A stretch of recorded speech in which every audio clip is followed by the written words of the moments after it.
Les fils d'Aaron, Nadab et Abihu, prirent chacun un brasier, y mirent le feu et posèrent du parfum dessus. Ils apportèrent devant l'Éternel du feu étranger, et ce qu'il ne leur avait point ordonné. Alors le feu sortit devant l'Éternel et les consuma. Ils moururent devant l'Éternel. La loi de l'encens consumé par le feu impliquait que chaque fois que l'encens était brûlé, il l'était par le feu de l'autel.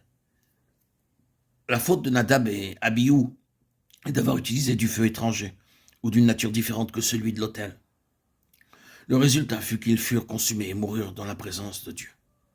L'autel est un type de la croix. L'encens représente notre service devant Dieu. Le zèle pour notre service doit procéder de l'autel, c'est-à-dire de la croix. Tout ce qui n'obéit pas à cette loi devra mourir. Qu'est-ce que la croix? C'est lorsque notre vie propre est mise à mort. C'est aussi lorsque nous laissons vivre Christ.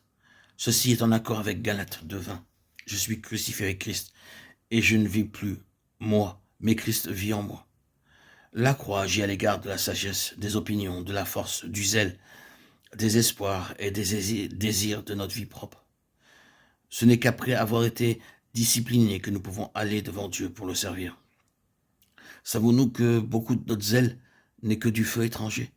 Souvent, les gens s'interrogent pour savoir comment faire prospérer l'œuvre du Seigneur et plaire à Dieu. Toutes ces initiatives sont le résultat de leur pensée charnelle. Eux-mêmes n'ont pas été traités par la croix, ni leur habileté désapprouvée. Du zèle, oui, mais non venant de Dieu. C'est assurément du feu, mais c'est du feu étranger, non pas le feu de l'autel. Tout ce qui ne vient pas de la croix, c'est-à-dire de l'autel du reniement à soi, n'est simplement que du feu étranger. Un tel feu n'est rien d'autre que le feu du moi, procédant de la vie d'âme. C'est le feu de la puissance de la vie naturelle. Le feu du moi s'ingérant dans les affaires de Dieu. Les choses peuvent indiscutablement être de Dieu. Cependant, la vie de l'âme peut vouloir décider comment les accomplir. Si nous sommes dépendants de notre sagesse, utilisant nos méthodes, en insistant dans les affaires de Dieu avec nos opinions, nous apportons du feu étranger, du feu qui non seulement ne peut être accepté par Dieu, mais qui provoquera notre mort en sa présence. Nadab et Abihu étaient fils d'Aaron, et Aaron était le grand prêtre choisi par Dieu.